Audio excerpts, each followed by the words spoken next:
12월 4일 주일 예배를 드리도록 하겠습니다. 기도하겠습니다. 성령님 임하여 주시옵소서. 성령님 임하여 주옵소서. 아버지 감사드립니다. 우리로 일어서게 하옵시고 우리로 주님을 알게 하여 주시옵시고 주의 은혜로 인하여 우리 주 예수 그리스도의 죽으심으로 부활하심으로 말미암아서 우리가 아버지를 만나 뵐 수 있게 되었고 그 지성소의 휘장이 찢어짐으로 이제 우리가 아버지께 구할 수 있게 되었사옵고 주의 음성을 들을 수 있게 되었사옵나이다. 아버지 감사드립니다. 오늘 이 예배도 아버지 홀로 받아 주옵시고 이 예배의 모든 긍휼과 사랑과 권세로 우리에게 나타내어 주옵시고 이 예배를 통해서 영광 받아 주옵소서. 감사드렸고 우리 주 예수 그리스도 이름으로 기도드리옵나이다. 아멘. 오늘 이 시간에는 우리가 사도행전을 1장에서 12장까지를 이렇게 살펴보다가 13장에서인가 기도가 나와서 기도에 대해서 이렇게 살펴보고 있습니다. 그래서 기도의 종류를 쭉 이렇게 살펴보다가 이제 예수님께서는 어떻게 기도하셨는지를 이렇게 오다가 지난 시간에 예수님께서 기도하신 것에 대해서 세 가지를 다뤄봤습니다. 예수님께서는 원수를 위해서 기도하라 하시고 또 출소할 일꾼들을 보내달라고 기도하라 하시고 또 예수님은 우리 기도에 제한 받으신다라는 이 타이틀로 이렇게 말씀을 전했습니다.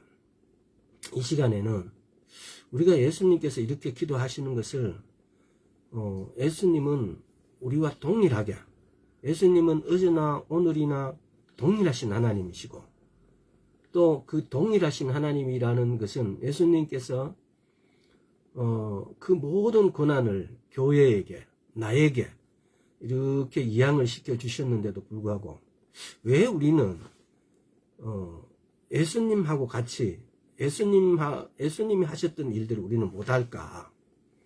그래서 잠시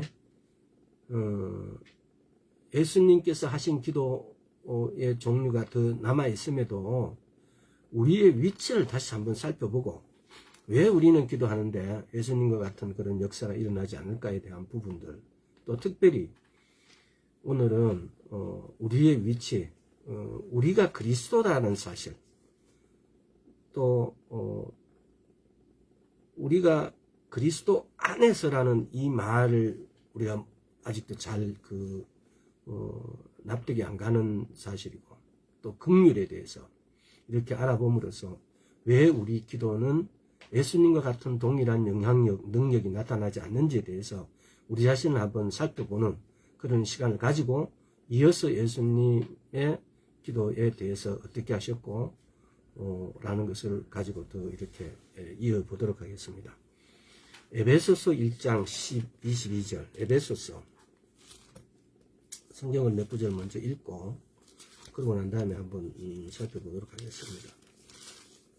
에베소서 1장 22절 또 만물을 그 발 아래 복종하게 하시고 그를 만물 위에 교회의 머리로 주셨느니라. 누구? 예수 그리스도를 교회의 머리를 주셨다고요. 또 5장 예수 그리스도를 교회의 머리로 주셨대요. 5장 23절 이는 에베소서 5장 23절 이는 남편이 아내의 머리 됨이 그리스도께서 교회의 머리 된 것 같음이니 그가 친히 몸의 구주시니라.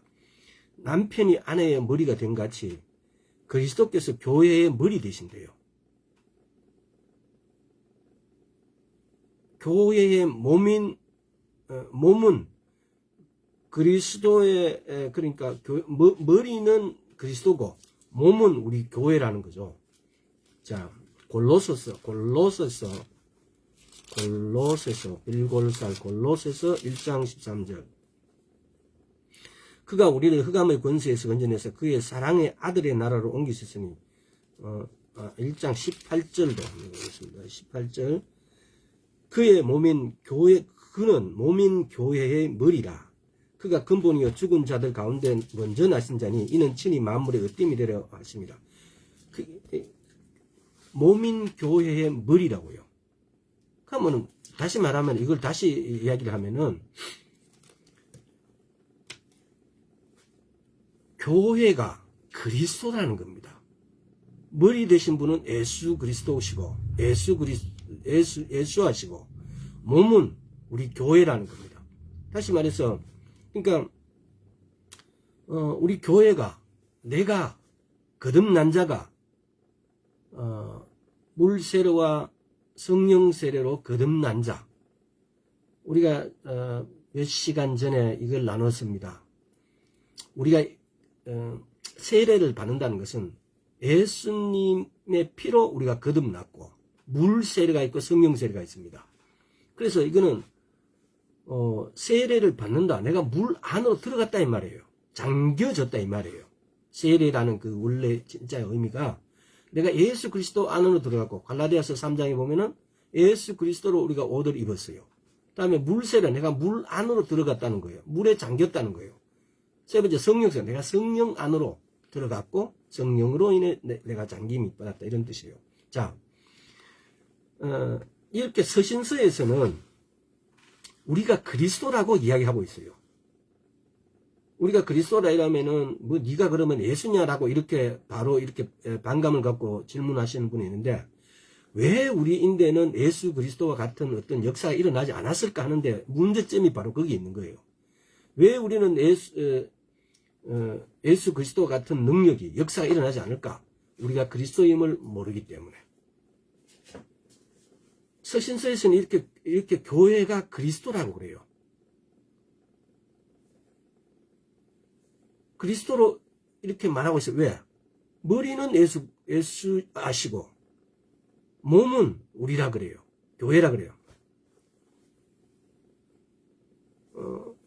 교회가 아직 우리가 그리스도라는 사실을 깨닫지 못한다는 거죠. 우리가 예수님처럼 신이 아니고 신격이 아니고 그렇지만은 우리는 그와 함께하는 똑같은 공동 상속자고 아버지 하나님께서는 아들을 사랑하고 그와 동일하게 우리를 사랑하신다는 거. 예수님을 더 많이 사랑하시고 우리는 조금 사랑하시고 그게 아니고 동일한 사랑을 가진다. 오늘 말씀으로 그런 것들을 다 말씀에 기록되어 있는 것이니까 증명을 하겠습니다. 우리는 다시 다른 말로 하면 그를 대신해서 예수 그리스도를 대신해서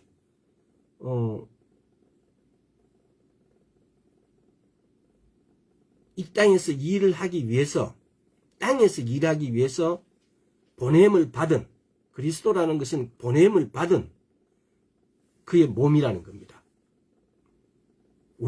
그래서 우리가 그리스도라는 거죠. 그러니까 이게 어떻게 말하면은 우리가 그리스도다 이러면 굉장히 방자하게 들릴 수도 있고 네가 신이냐 이렇게 말할 수도 있고 우리는 신이 아니에요. 우리는 인격이에요. 예수님께서는 인격과 신격을 똑같이 가지셨지만은 우리는 인격이에요. 우리가 이 점을 우리가 깨닫고 나면은 왜 우리는 그리스도의 남은 고난을 이 땅에서 행하는 이 땅에서 그 남은 고난을 예수님께서 우리에게 쉽게 말하면은 너희들은 이것들을 이루으라고 남겨준 숙제예요. 그리스도의 남은 고난을 이 땅에서 우리가 이루어가야 돼요. 그래서 그러면 성경에서 그리스도의 남은 고난이 뭐냐? 이 그리스도의 남은 고난에 대해서 언젠가 한번 알아보겠습니다. 굉장히 중요한 주제예요. 그리스도의 남은 고난이 뭐냐? 몸된 교회를 위해서. 몸된 교회가 확장되도록. 몸된 교회가 하나님이 바라는 만큼, 하나님이 사랑하는 만큼, 하나님은 이 땅에서 전도를 본인 스스로가 하실 수 있지만은 그 남은 어떠한 그리스도의 남은 어떤 고난을 우리에게 남겨줬어요. 왜? 우리로 하여금 그 상을 받게 하기 위해서. 그래서 우리가 이 점을 우리가 그리스도라는 사실을 그렇다고 해서 우리가 신격이 아니라고 분명히 말씀드립니다. 우리가 그리스도라는 사실을 깨닫지 못하기 때문에 예수님이 기도하셨을 때는 어떤 역사가 일어났는데 왜 우리는 이런 역사가 일어나지 않을까? 또 예수님께서는 우리를 위해서 병을 고치시고 치유하시고 사탄을 쫓으시고 하는 모든 일을 역사를 하는데 우리는 왜 못했을까? 라는 부분들, 이런 부분들에 대해서 우리가 객관적으로 한번 묵상을 해봐야 되고, 또 예수님께서는 우리가 병을 치료할 때 믿음을 가지고 치료를 해야 되고 분명히 그런 게 있지만은, 그러나 성경에서 치유받는 자의 어떤 상태를 꼭 거기에다가 비유하지 않았다는 사실도 존재합니다. 우리는 믿음 없이는 치유가 안 된다 이렇게 흔히 일반적으로 말씀을 하는데, 또 어떤 경우에 보면은 치유되는 자가 꼭 믿음을 소유하고 있지 않았는데도 치유가 된 경우를 왕왕 봐요. 또 이 부분은 또 우리가 다 알 수 없는 것이 보면은 요즘도 보면 그 이름이 누군지 모르겠습니다. 길거리 다니면서 막 치유하는 외국인이 있어요. 근데 그분 같은 경우도 학생들을 막 이렇게 뭐 어디 아프다 그럴 것 좀 잡아갖고 바로 치유를 이렇게 해주는 이런 걸 동영상으로 이렇게 촬영했는데, 그 치유받는 대상자가 꼭 완전히 믿는 자가 아니고 믿음에 꽉 이렇게 찬 자가 아니었어요. 그런데 그 치유가 되었어요. 이런 것을 봤을 때, 우리가 흔히들 보면은 이렇게 이해하죠. 내가 기도했는데 네가 치유 안 되는 것은 네가 믿지 않기 때문이다 라고 이렇게 이야기할 때가 있는데, 그런데 그런 현상들은 때로는 보면 그래요. 꼭 그 사람의 믿음이 충만했기 때문에 그 사람이 병이 나았다라고 성경에서 치유받는 사람이 그렇게 믿음이 꼭 확실하게 이렇게 해야 된다라는 이런 구절들은 없어요. 그래서 이런 부분들을 우리가 한번 더 자세하게 나중에 치유에 대해서 말을 전할 때 한 번 더 이렇게 살펴보겠습니다. 자, 또 우리가 서신서를 읽을 때 첫째는 우리가 그리스도라는 사실을 우리가 모르기 때문에, 그래서 우리가 예수님은 이렇게 기도하셨는데 이렇게 어떤 현상이 결과가 이렇게 나타났는데, 우리는 우리 자신에 대해서 우리의 위치에 대해서 우리가 잘못 알고 있거나 때로는 우리 위치에 대해서 모르기 때문에, 그렇기 때문에 예수님과 동일하게 기도했는데 역사가 일어나지 않아요. 근데 첫째가 바로 우리가 그리스도라는 사실을 모르기 때문에, 두 번째는 우리가 서신서를 읽으면은 예수 그리스도 안에서, 지난 시간에 한번 몇 시간 전인가 이걸 한번 다뤘어요. 또 그 안에서 그를 통하여, 이게 성경의 신약에 약 한 140회 정도가 들어가 있대요. 예수 그리스도 안에서. 그러면 안에서 도대체 안에서가 뭔지, 그 안에서를 우리는 잘 모르는 것 아니냐. 그 안에서라는 것이, 내가 예수 그리스도 안에 있다는 것이 도대체 뭐냐. 이건 요한 1서에 보면 잘 나와 있어요. 요한 1서를 다시 한번 찾아봅시다. 요한 1서에 보면은, 자, 요한 1서 이렇게 빨리 찾아볼게요. 이거 지난 몇 시간 전인지 한번 다뤘습니다. 요한 1서 2장 5절. 누구든지 그의 말씀을 지키는 자는 하나님의 사랑이 참으로 그 속에서 온전케 되었나니 이로써 우리가 저 안에 있는 줄을 아노라. 내가 말씀을 지키로 내가 하나님 안에 내가 있다는 사실을 안돼요. 내가 말씀을 지킴으로. 다음에 3장 23절. 지금 요한 1서는 보면 대부분이 내가 예수 그리스도 안에, 요한복음 15장입니까? 너희가 내 안에 내 말이 너희 안에 있으면 이렇게 말씀하세요. 근데 그 조건들이 다 충족되는 거죠. 3장 23절. 그의 계명은 이것이니 그 아들 예수 그리스도의 이름을 믿고 그가 우리에게 주신 계명대로 서로 사랑할 것이니라. 이게 서로 사랑하게 되면 그 앞에 쭉 이렇게 24절까지 읽어보세요. 이스라엘 그의 계명을 지킨 자는 주 안에 거하고 그의 계명을 지킨 자는 그 안에 거하고 주는 저 안에 거하시나니 우리에게 주신 성령으로 말미암아 그가 우리 안에 거하시는 줄을 우리가 성령이 내 안에 계시면은 이렇게 되면은 그의 계명을 지키는 자, 그의 말씀을 지키는 자.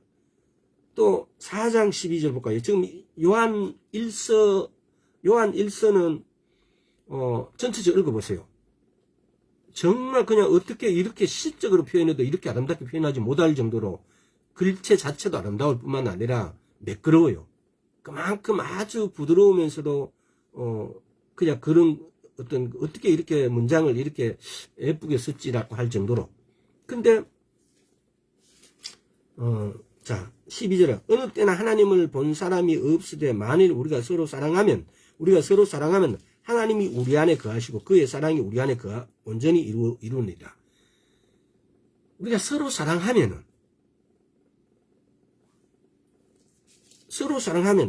이것이 하나님께서 내 안에 거하신 것이래요. 다음에 4장 16절도 하나님이 우리를 사랑하시는 사랑으로 우리가 알고 믿었노니 하나님은 사랑이시라. 사랑 안에 거하는 자는 하나님 안에 거하고 하나님도 그 안에 거하시느니라. 이게 지금 이거 전체를 한번 읽어보세요. 그러면은 말씀을 지키고 계명을 지키는 자, 내가 하나님 안에 있다는 거고, 예수 그리스도가 하나님의 아버지, 예수 그리스도께서 하나님의 아들이심을 인정하는 사람, 또 서로 사랑하면 크게 이 세 가지 종류예요. 크게 이 세 가지를 하면 내가 하나님 안에 있다고요. 하나님은 나의 하나님이고. 요한복음 15장 볼까요?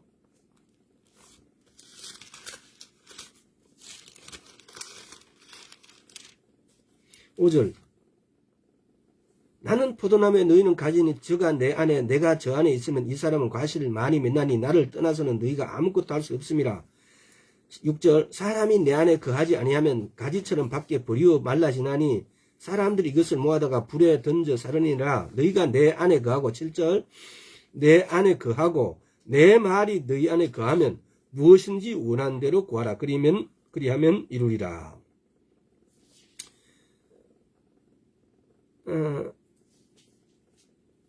너희가 내 안에 거하고 내 말이 너희 안에 거하면, 우리가 하나님 안에 거하려면 어떻게 돼요? 계명을 지키고 말씀을 지키는 거고, 하나님을 서로 사랑하고, 하나님을 사랑하고 서로 사랑하고, 예수님께서 하나님의 아들이심을, 그분이 육신으로 오셨다는 것, 그분이 그렇게 해서 하늘나라에 올라가셨다는 것, 예수님이 죽으시고 부활하시는 상황, 그가 하나님의 아들이심을 믿는 것, 이렇게 하면 하나님이 내 안에 와 계신대요. 지금 7절은 보세요. 너희가 내 안에 거하고 내 말이 너희 안에 거하면, 하나님의 말씀이 우리 안에 거하면. 근데 우리는 이런 어떤 사실들, 하나님께서 내 안에 거하고 내가 이렇게 사랑하고 하나님의 말씀을 지키고 계명을 지키고 예수님께서 하나님의 아들이심을 인정하고 우리 서로 사랑하고 이렇게 하면 내가 하나님 안에 있다고요.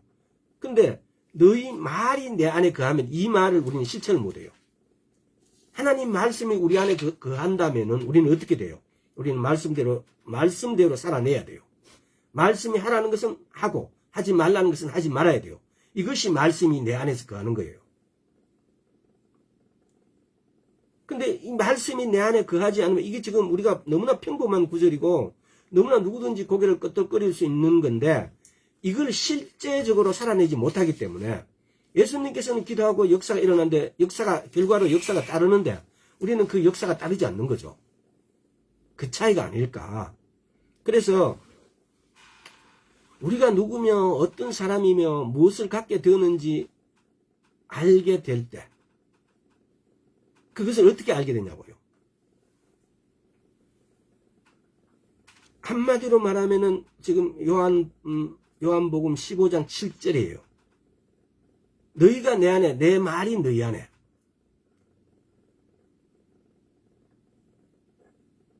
그렇게 되어졌을 때 우리도 예수님처럼 기도하면은 그대로 되어진다는 겁니다. 고린도 후서 한번 볼까요?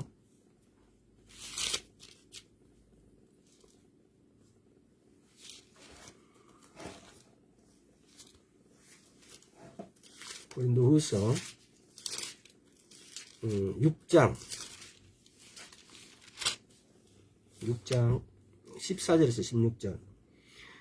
너희는 믿지 않는 자의 맹례를 같이 하지 말라. 의와 불법이 어찌 함께하며 빛과 어두움이 어찌 사귀며 그리스도와 베리알이 어찌 조화되며 믿는 자와 믿지 않는 자가 어찌 상관하며 하나님의 성전과 우상이 어찌 일치가 되리요. 우리는 살아계신 하나님의 성전이라. 이와 같이 하나님께서 가르치되 내가 저희 가운데 거하며 두루 행하여 나는 저희 하나님이 되고 저희는 나의 백성이 되리라 하셨느니라. 지금 여기서 보면요, 의와 불법, 의와 불의, 의와 불법, 또 처음에는 그러죠. 너희는 믿는 자와 믿지 않는 자, 의와 불법, 빛과 어두움, 그리스도와 베리알, 하나님의 성전과 우상의 성전이겠죠. 이걸 대입시키면서 15절 그리스도와 베리알이 어찌, 그럼 여기서도 보면 이 말이잖아요. 그리스도와 베리알이 어찌 조화되며,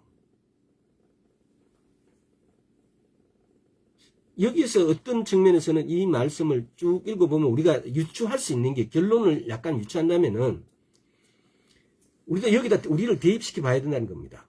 우리가 그리스도라는 거예요. 그리고 베리알하고는 틀린다는 거죠. 의가 우리 것이고 믿는 자가 우리 것이고 의가 우리 것이고 그리스도가 우리 것이고 성전이 우리 것이고 반대편에 있는 거 사탄의 것.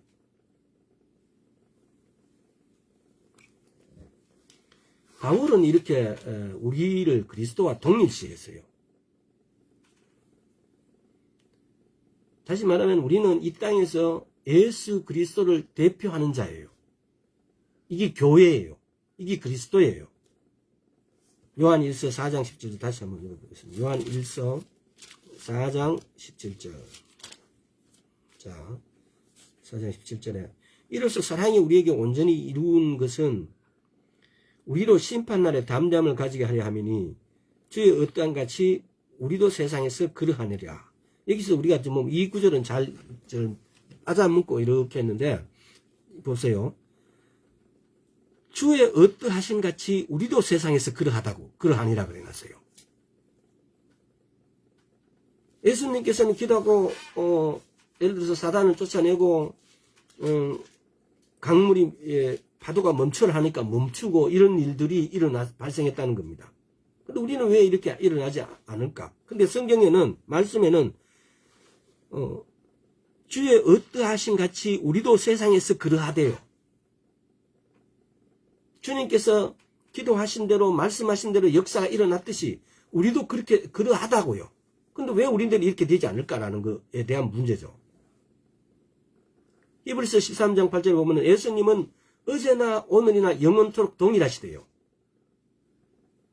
비록 예수님께서 하나님 우편에 앉아 계시지만은 오늘도 예수님 우리에게 남겨주시는 이 말씀은 오늘도 동일하게 역사를 할 수 있는 능력을 권세를 가지고 있다 이 말이에요. 그러면 이게 지금 17절 말씀이 우리가 천국에 갔을 때 우리도 예수님처럼 그러할까요? 아닙니다. 이 땅에서 예수님과 동일한 능력, 동일한 역사를 이룰 수 있다 이 말이죠.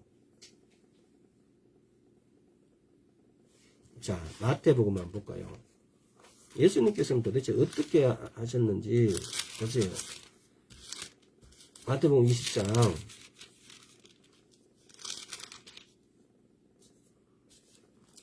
29절에서 34절을 봅시다.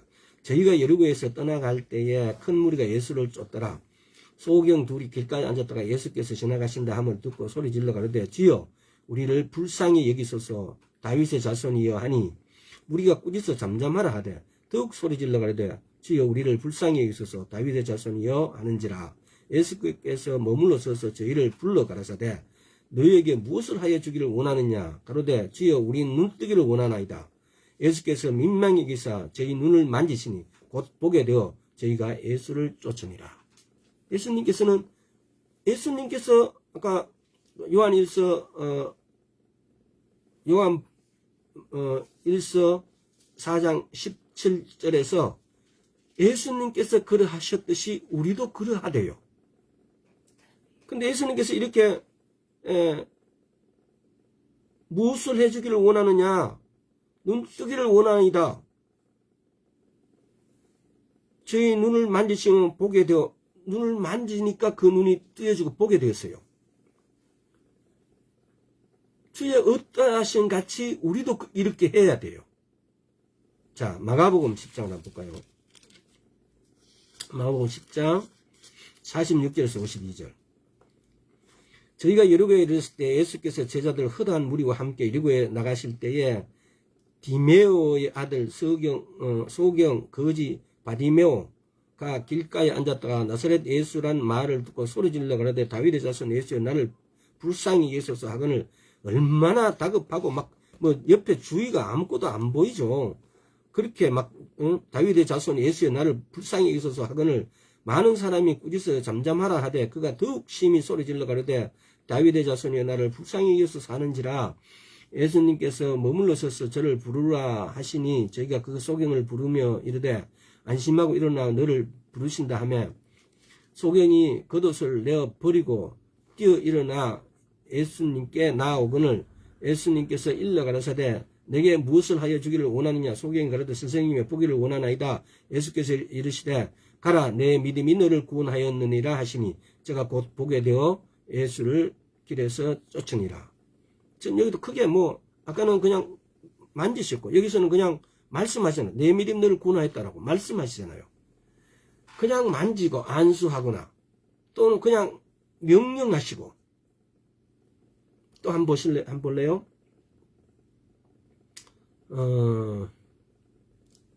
누가복음 18장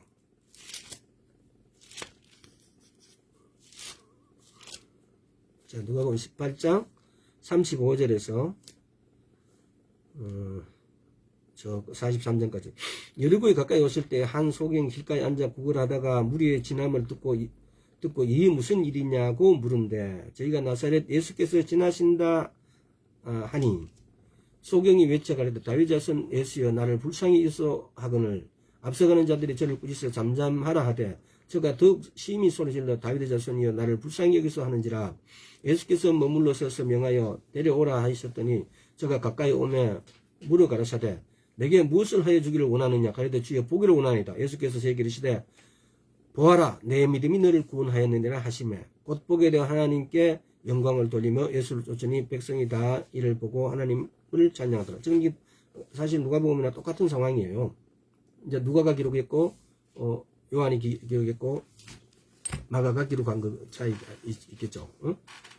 그래서 이렇게 예수님께서는 이렇게 요한 1서 4장 17절 다시 한번 돌아가세요.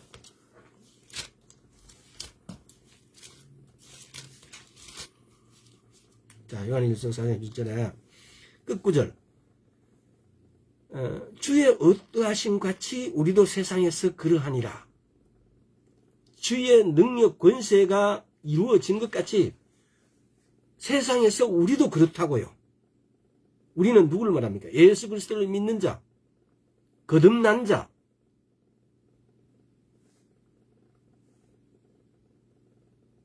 똑같다고요. 예수 그리스도께서 하나님 아버지께서 예수님은 많이 사랑하고 우리는 적게 사랑하는 게 아니에요. 동일하게 사랑하세요. 이걸 우리가 보면은 우리는 보면은 모든 가치를 좀 이게 우리 세상적 방식이죠. 사이즈를 많이 따지잖아요. 크기를 따지고 사이즈를 따지고 뭐 영양가를 따지고 이렇게 해서 우리는 위 아래 이걸 잘 구분하잖아요.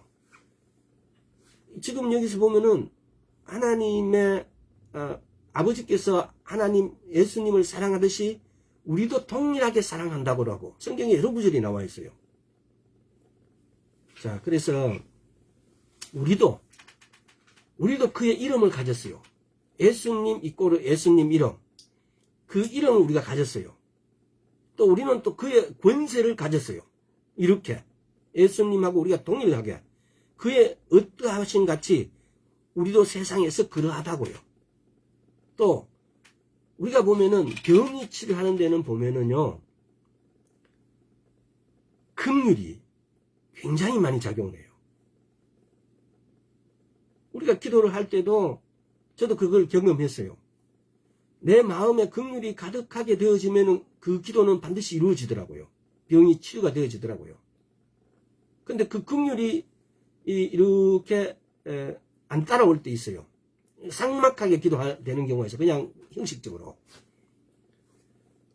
그래서 우리가 오늘 이 시간에는 긍휼에 대해서, 이게 따로 긍휼에 대해서만 이렇게 한번 알아보는 것도 굉장히 중요한데, 이 시중의 서점 같은 데도 긍휼에 대해서는 그렇게 긍휼만 이렇게 책은 그렇게 많이는 없어요. 근데 제가 갖고 있는 게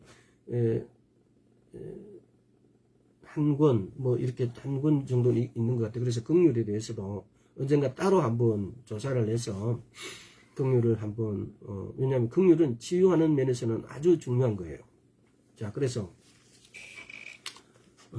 마태복음 한번 찾아봅시다. 긍휼이 도대체 얼마나 많이 나와 있는가. 마태복음 5장 7절. 긍휼히 여기는 자는 복이 있나니 저희가 긍휼히 여김을 받을 것이며.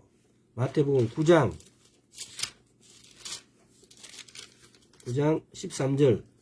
너희는 가서 내가 긍휼을 원하고 제사를 원치 아니하노라 하신 뜻이 무엇인지 배우라. 내가 의인을 부르러 온 것이 아니요 죄인을 부르러 왔노라 하시니라. 긍휼을 원하고 제사를 원치 아니하노라 하신 뜻이, 긍휼을 원하고 제사를 원치 않으신다라는 뜻이 뭡니까? 하나님께서는, 예수님께서는 자기가 대접받는 것보다는 오히려 긍휼히 여겨주시기 위해서 오셨다 이 말이에요. 제사를 원한다는 게 뭡니까? 공경을 받잖아요. 제물을 이렇게 가져와서 그걸 원하는 게 아니라고요. 그냥 쉽게 말하면은 내가 너희인데 어떤 영광을, 어떤 너희인데 공치사 받고 이렇게 해서 오신 게 아니라 오히려 우리에게 긍휼을 베풀어 주러 오셨다. 그래서 지금 뒤에 말하잖아요. 의인을 부르러 온 것이 아니요 죄인을 부르러 왔다고요. 또 로마서 9장. 여러 구절을 많이 찾아보는 건 이 구절만 있는 게 아니고 너무 많은데 몇 개 구절만 찾아보는 겁니다. 도대체 긍휼을 뭔지. 응? 로마서 9장 16절에서 자 앞에까지 읽으면 되는데 14절부터 18절까지입니다. 그런즉 우리가 무슨 말하리요? 하나님께 불의가 있느냐? 그럴 수 없느니라. 모세에게 이르시되 내가 긍휼히 여길 자를 긍휼히 여기고 불쌍히 여길 자를 불쌍히 여기리라 하셨으니 그런즉 원하는 자로 말미암음도 아니요 다른 박질하는 자로 말미암음도 아니요 오직 긍휼히 여기시는 하나님으로 말미암음이니라. 성경이 바로에게 이르시되 내가 이 일을 위하여 너를 세웠으니 곧 너로 말미암아 내 능력을 보이고 내 이름을 온 땅에 전파되게 하려 함이로라 하셨으니 그런즉 하나님께서 하고자 하시는 자를 긍휼히 여기시고 하고자 하시는 자를 강팍해 하시니라. 긍휼하고 반대는 강팍해 한다는 거죠. 긍휼히 여길 자를 긍휼히 여기고 불쌍히 여길 자를 불쌍히 여기고 강팍해 할 자를 강팍해 하신다고요. 이 굉장히 중요한 말입니다. 자, 다음에 또 디도서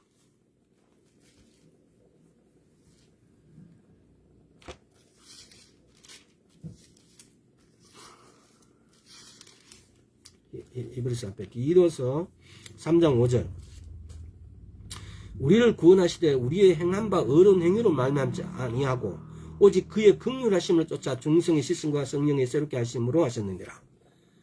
우리가 뭘 어렵게 해서 우리가 어렵게 되어지고 새롭게 되어진 게 아니고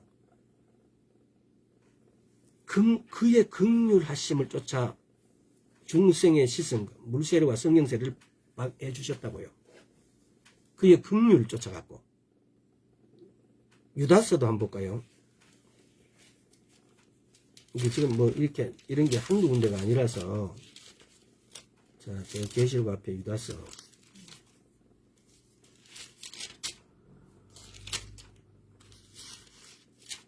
자, 유다서 21절에서 23절. 하나님의 사랑 안에서 자기를 지키며 영생에 이르도록 우리 주 예수 그리스도의 긍휼을 기다리라. 지금 어떤 의심하는 자들을 긍휼히 여기라.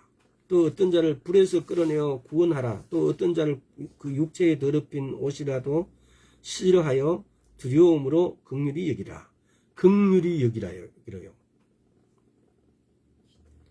지금 보면은요, 21절 같은 경우는 굉장히 유명한 구절이죠. 하나님의 사랑 안에서 자기를 지키며 영생에 이르도록 우리 주 예수 그리스도의 긍휼을, 내가 하나님을 사랑하고 말씀을 읽고 기도를 하고 내가 오직 하나님께 매달렸다 할지라도 예수 그리스도의 긍휼을 기다리라고요. 그렇게 하는데 도대체 이 긍휼은 그러면 도대체 뭘까? 하나님으로부터 흘러나오는 사랑을 우리를 통해 사랑의 말과 긍휼의 행함, 사랑의 말과 긍휼의 행함으로 세상 사람들에게 흘러들어가게 될 것이다. 하나님으로부터 흘러나오는 사랑은 우리를 통해 가지고 사랑의 말과 긍휼의 행동, 긍휼은 쉽게 말하면 행동까지 따르는 것만 합니다. 내가 불쌍히 여기는 것하고 긍휼히 여기는 것하고 차이가 있어요. 불쌍히 여기는 것하고 긍휼히 여기는 것하고, 긍휼은 불쌍히 여기는 것을 포함하고 있다 이 말이죠. 그래서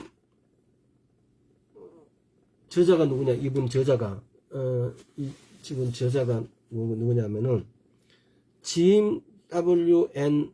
미갈 앤 골이란 이 긍휼이란 이게 책이 있어요. 이거 아주 몇 년 전에, 거의 한 10년도 전에 샀나? 이거 굉장히 오래됐는데, 여기서 보면은 뭐라고 말해놨냐면요, 눈물은 긍휼에 있으리다 그래요.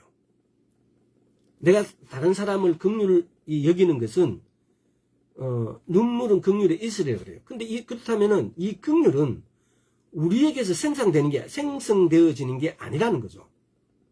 이 긍휼은 창조자이신 아버지께서 창조하셔서 우리에게 부어주시는 것이 긍휼이에요.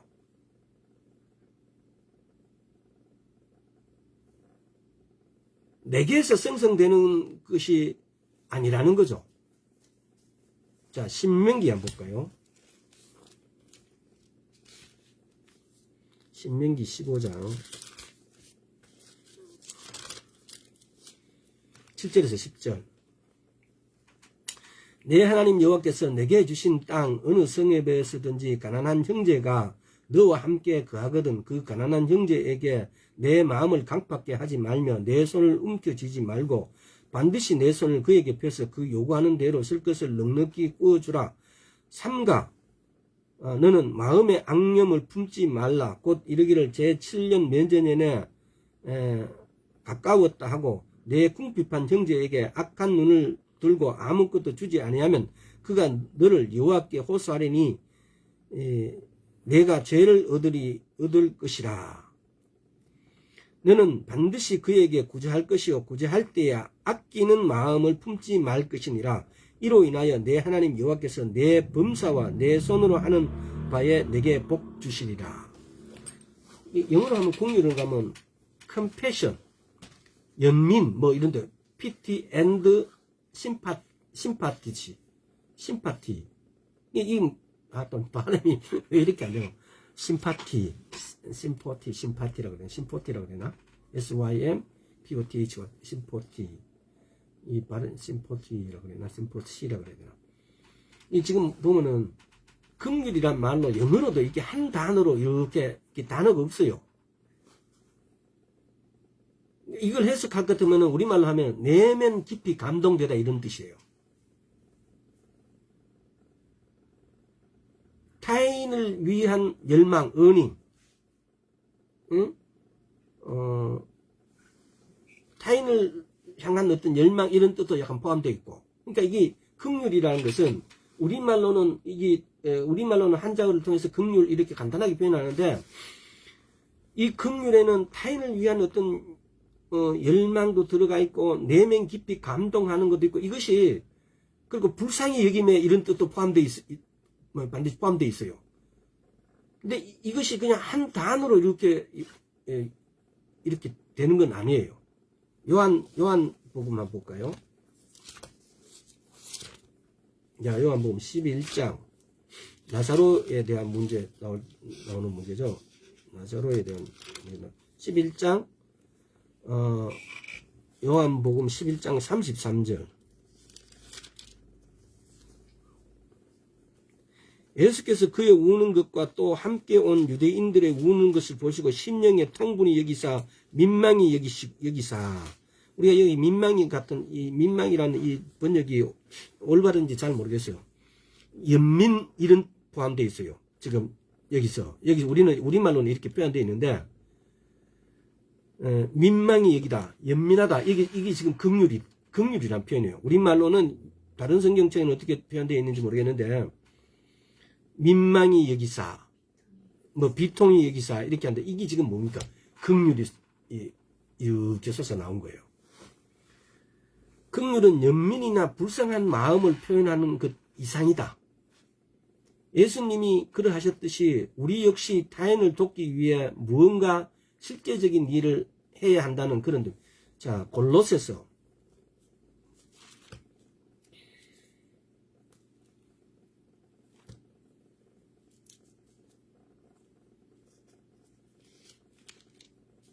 골로새서 3장 12절 13절을 보겠습니다.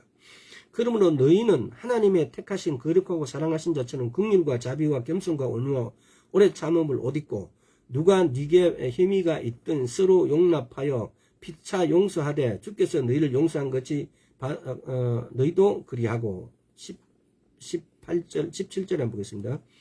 또 무엇을 하든지 말이나 일이나 다 주 예수 이름으로 하고 그를 힘입어 하나님 아버지께 감사하라. 지금 여기 쭉 읽어보면은 너무 좋은 말이죠. 그러니까 이게 뭐냐, 긍휼히 여긴다. 12절에 긍휼과 자비와 겸손. 긍휼과 자비가, 이 긍휼은 내게 있는 게 아닌 것 같아요. 근데 이런 거 이야기할 때 보면은 우리가 사랑도 마찬가지잖아요. 이런 거 있을 때 그러면 내게는 전혀 그런 게 없단 말이냐? 그것도 아닌 것 같고, 긍휼 역시 마찬가지로 내게 있는 것 아닌데 내게 없는 것도 아닌 것 같고, 그래서 이런 긍휼들은, 이런 긍휼 사랑은 아버지께 있다는 겁니다. 그래서 그것을 아버지께 있는 긍휼을 우리에게 받아와서, 그래서 내가 그걸 긍휼히 여길 때 내게 있는 긍휼이 이제 나옵니다. 아버지로부터 긍휼을 받아와서 내게 있는 긍휼과 이렇게 믹스가 됐다 그래야 되나요? 이렇게 하나가 됐을 때 예수 그리스도의 긍휼이 나타나갖고 치유를 일으킨다는 겁니다. 기적을 일으킨다는 겁니다. 내게 있는 긍휼로는 아무리 그 사람을 긍휼히 여기고 불쌍히 여기고 연민하고 막 이래도 아무 증상이나 역사가 일어나지 않습니다. 근데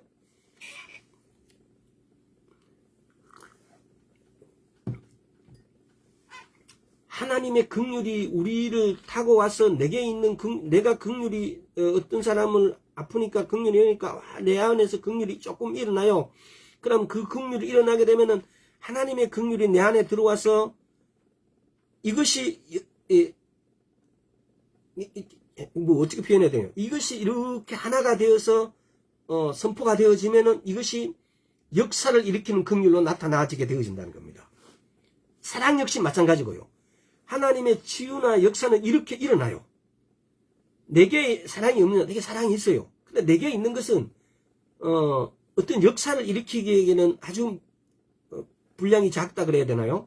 역사를 일으킬 수 있는 사랑이 아니고 진짜 어떤 불쌍함을 정도를 그냥 어떤 우리 감동을 어떻게 만드는 정도인데, 그러나 하나님의 긍휼이, 하나님의 사랑이 내게 이렇게 들어오는 순간 그것은 권세를 가지고 있고 역사를 일으킨다는 겁니다.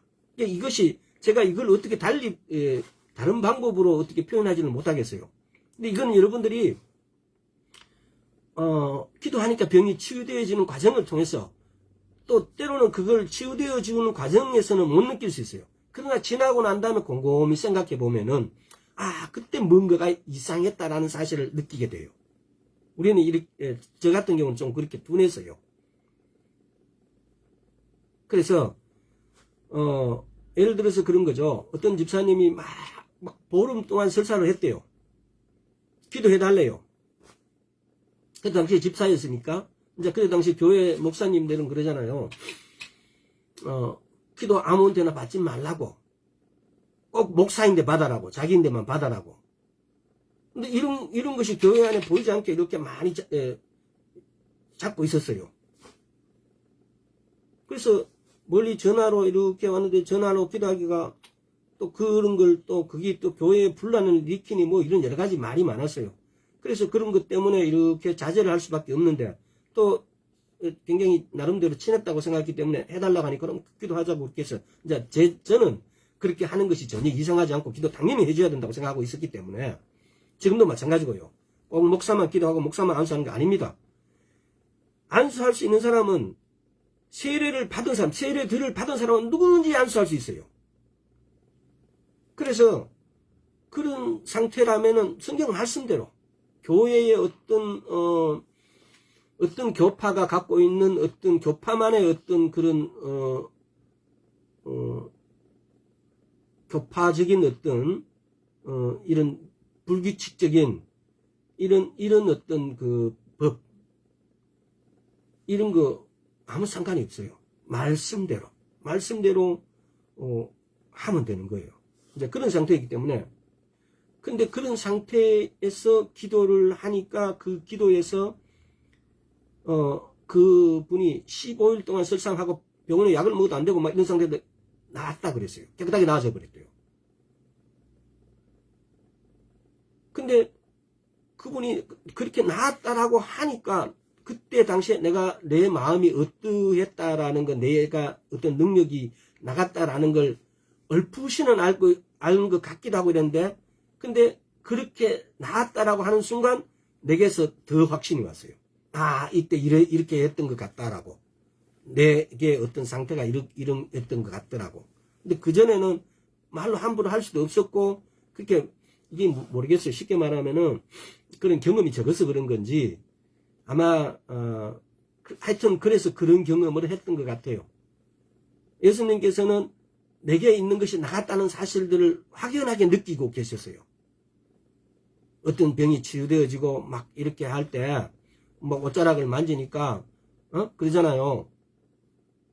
그러니까 제자들이나 이런 사람들이 뭐 여자가 옷자락 만지니까 만지지 말고 쫓아낼 거야 하니까 아니다 그러자는 그 옷자락 만진 순간 여자가 나서버렸어요. 자, 그거 길어지면 성경 또 찾아가야 되고 하니까. 그랬을 때 예수님께서는 내게 성령님의 역사하시 나갔다는 사실을 깨달았어요. 그러니까 우리가 더 발전하고, 예를 들어서 우리가 더 말씀의 기도에 이렇게, 또 몰두하고 더 이렇게 정진해서 이런 사실도 이렇게 알아야 돼요. 내게서 어떻게 예수님께서 하셨듯이, 그러하듯이, 우리도 그렇게 해야 되니까요. 자, 로마서 8장 다시 한번 찾아보겠습니다.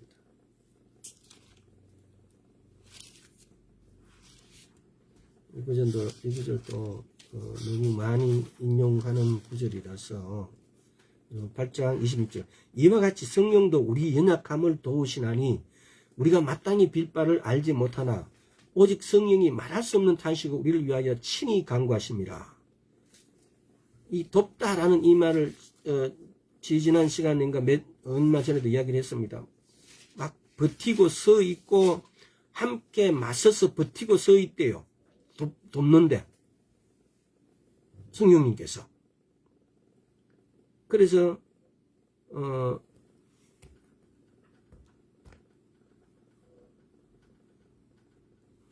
이런 긍휼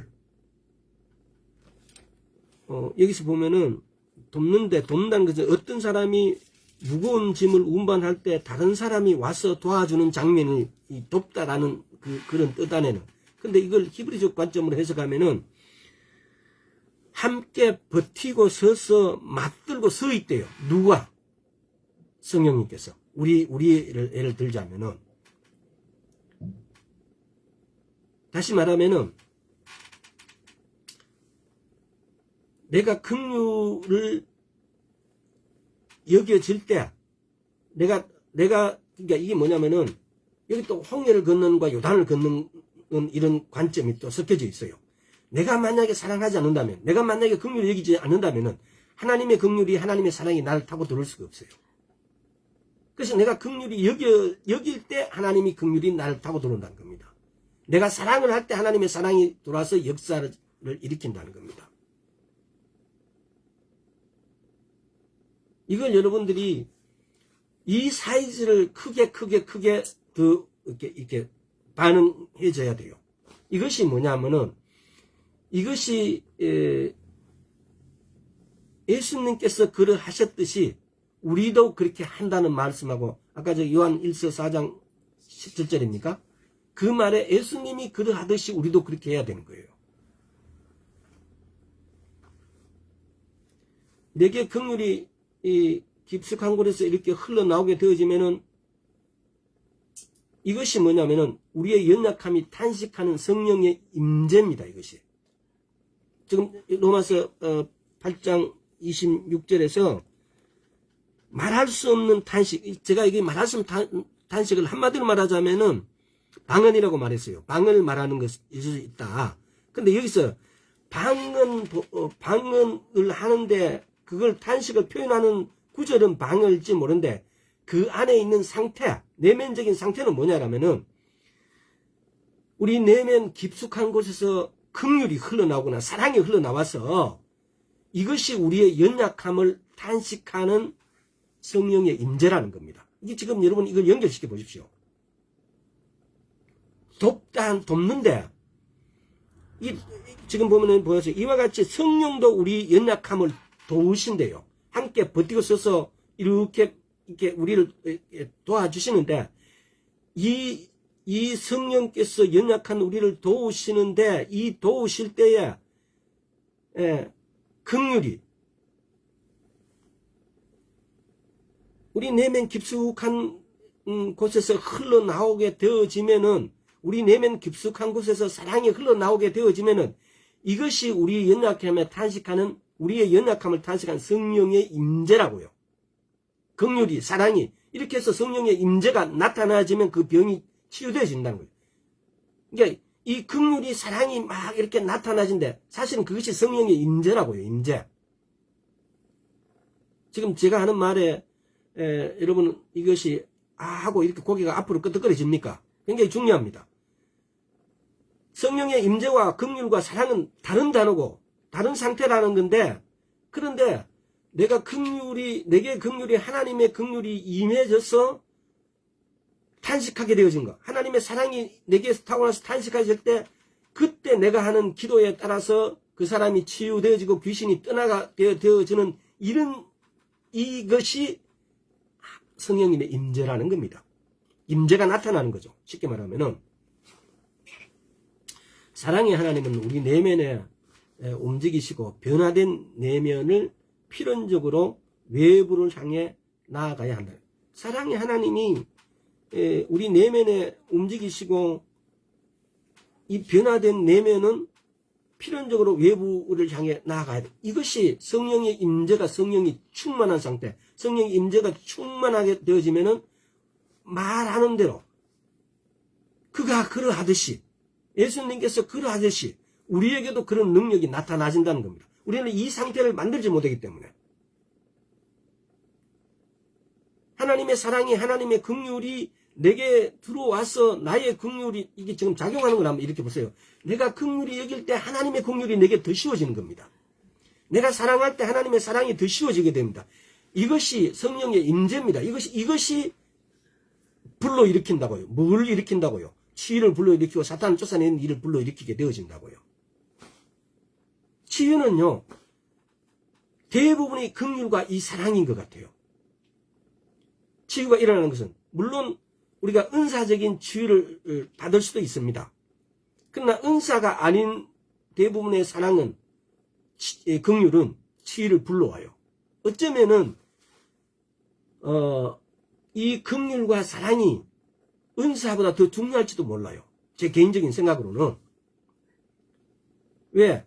은사로 주시는 때의 은사는 물론 그것을 치료를 일으키고 여러 가지를 기적적인 일을 일으킵니다. 근데 사람들이 그걸 사용하면서 하나님의 말씀과 반대적인 행위를 함으로 인해 가지고 오히려 하나님의 영광, 은사는 나타나는데 그 사람은 말씀하고 반대로 사는 사람 너무 많이 봤어요. 근데 긍휼과 사랑이 넘쳐서 긍휼과 사랑이 하나님의 사랑, 하나님의 긍휼을 불려들어서 치유되어지게 된다면은 은사를 받는 것보다 100배가 낫다는 거죠. 타락할 염려가 없기 때문에. 물론 그것이 또 은사로 연결되어질 수도 있을 것입니다. 그래서 이게 좀 이런 파트가 우리가 자연세계에서 어떤 이런 파트보다도 좀 기적이란 게 뭡니까? 영적인 초자연적인 세계를 내 자연적인 환경으로 가져와서 일어나는 것이 기적이에요.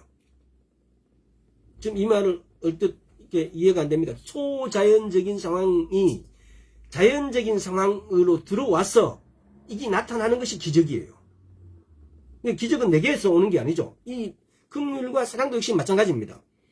내게 있는 것이 아니고 내게 사랑과 긍휼을 일으키는 것은, 그걸 불러일으키는 것은 하나님의 사랑과 하나님의 긍휼을 불러오는 역할을 하는 거예요. 그래서 그것이 내게 들어오면은 그것이 성령의 임재가 되고 성령의 충만함이 되어서 나타내어질 때 치유가 되고 사탄이 떠나가지고 역사가 일어난다는 겁니다. 지금 표현을 하면은 이렇게 연결되어지는데, 이것은 꼭 여러분들이 머리로 이렇게 알겠다, 맞네, 그럴 것 같네 라고 이렇게만 하시면 안 되고, 우리에게 이것이 없기 때문에, 이런 것이 없기 때문에 긍휼이, 우리는 긍휼을 구하잖아요. 그런데 긍휼을 여러분 시편을 보세요. 다윗은 얼마나 많은 긍휼을 구했는가. 긍휼을 여겨 주십사라고. 많은 사람들이 특히 시편에 보면요, 다윗은 엄청나게 긍휼을 구해요. 유다서도 마찬가지. 지금 제가 읽어둔 몇 가지는 아주 몇 가지밖에 안 돼요. 근데 다윗 시편을 보면은요, 시편에 쓴 여러 사람들은, 시편 기록한 여러 사람들은, 특히 다윗은 굉장히 긍휼을 구해요. 자기가 죄 지어놓고도 긍휼히 여겨 주십시오라고 그러고, 강간을 해놓고도 긍휼히 여겨 주십시오 그러고. 다윗이 얼마나 많은 죄를 지었어요. 우리가 생각하는 오늘날의 국법에 따르자면 한두 사람 죽인 게 아니잖아요. 그럼 우리는 그게 용서가 돼요? 안 되잖아요. 우리말로, 우리의 법이나 이런 것을 봤을 때는. 근데 그게 아니고 죄를 지었을 때 성경적으로 보면은 물론 그것도 굉장히 큰 죄죠. 살인하지 말라고 했으니까. 근데 하나님의 말씀하는 모든 것들에 대해서 반대했을 때, 그랬을 때 다윗은 항상 긍휼히 여겨달라고 기도했어요. 그 긍휼이 사실은 사랑 안에 포함되어 있겠죠. 엄청 큰 파트를 차지하고 있고, 내가 예수 그리스도를 믿는다, 그분의 말씀대로 살아나가기 위해서 내게 긍휼이 가득 차 있어야 돼요. 내가 예수 그리스도를 닮아간다, 내가 긍휼이 가득 차 있어야 돼요. 예수님께서 사랑하셔서 사랑하고, 예수님께서 불쌍히 여기는 마음, 긍휼은 불쌍히 여기는 마음도 포함하지만 그거 다른 여러 가지가 더 포함되어 있다고 말했잖아요. 근데 그런 것들이 우리 안에, 우리의 것만으로 부족하니까 하나님의 긍휼이 부어질 때 역사가 일어난다는 겁니다. 근데 우리는 긍휼을 별로 안 구해요. 그러니까 예수님의 기도를 보면 예수님께서는 기도하면 그대로 되어지는 역사가 일어나는데 우리는 없는 거예요. 그래서 오늘 이 시간 우리에게도 사랑과 긍휼, 사랑은 여러분들이 너무 많이 들었을 것이니까 특별히 긍휼에 대해서 이렇게 꼬집어낸 거예요. 이게 주님이 이렇게 하라고 하신 거겠죠. 내가 뭐 이걸 지혜로서 뭐 이렇게 한 게 아니라. 그래서 우리가 하나님께 구해야 되는 겁니다. 긍휼을. 그래서 우리 마음이 이 긍휼이 붙잡고 있으면 지나가는 사람 보고도 기도해지게 되고 돕고 싶어지는 마음이 생길 것이고, 불쌍히 여기는 마음이 생겨질 것이고, 내 긍휼로는 아이고 내 먹고 살기도 힘든데, 내 거 하기도 힘든데, 우리 연속 같은 거 이런 거 보면은 들어 이런 게 있어요. 내 먹고 살기도 힘든데 내가 뭘 가르치냐고. 마치 그 사람이 현명한 것 같은데 비성경적이에요. 지는 잘 먹고 살는가 몰라도 하나님의 뜻하고는 거리가 먼 거죠. 그래서 오늘 이 말씀을 통해서 여러분, 우리가 그리스도라는 사실, 우리가 예수 그리스도 안에 있다는 사실, 우리의 위치가, 또 우리에게 부족한 게 있다면은 긍휼입니다. 사랑과 긍휼. 하나님이 가졌던 그 사랑과 긍휼을 우리에게도 부어 주십시오 하고 기도하는 겁니다. 그래서 하나님이 하셨던 것처럼 예수님께서 그러셨듯이 우리도 오늘날 그래야만이 너무나 당연하다는 겁니다. 근데 우리는 그런 일이 일어나지 않아요. 기도 하나 많아요. 그래서 기도하고 오히려 실망해요. 와, 내는 안 이르려고. 내가 뭔가 부족한, 내 믿음이 부족한가. 쉽게 말하면 그렇게 우리 스스로를 평판해버려요.